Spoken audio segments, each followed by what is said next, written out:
আজকে জন্ম হলো গ্র্যান্ড ওপেনিংয়ের মাধ্যমে হাসো সিজন 7-এর।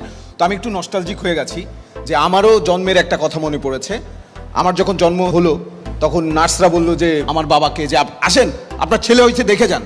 বাবা আসছে, আমাদের দেখছে, তারপর আবার বের হয়ে গেছে। আবার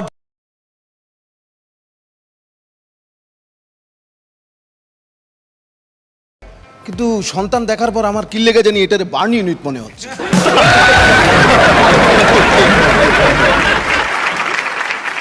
মানে হচ্ছে গত 6টা সিজনে আমাদের ডিরেক্টর নিয়ে আমাদের পার্টিসিপেন্টরা যা আচ্ছা তাই বলছে, কিন্তু আমি বলবো আমাদের জাহাঙ্গীর ভাই এবং মুস্তফা ভাই সেরা ডিরেক্টর, পৃথিবীর সেরা ডিরেক্টর।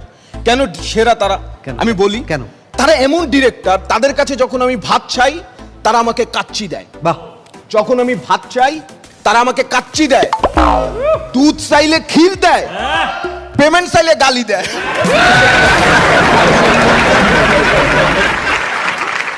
রনি রনি রনি রনি রনি সত্যি কথা বলি, গত 1.5 বছর মনের ভিতর থেকে হাসিনি, যেটা আজকে শুরু হলো হাসিটা। হ্যাঁ, মনে হয় সম্পূর্ণ সুস্থ হয়ে যাবো ইনশাল্লাহ এই এপিসোডগুলো যতদিন চলবে। ওকে। আপনারা চা বা কফি চাইলে যখন পানি আসবে তখন অন্তর থেকে কি আসবে আমি জানি না। সিজন 1, 2, এবার হাসো সিজন 3 যে চ্যাম্পিয়ন তাকে ডেকে নেবার পালা। আসছে হৃদয়।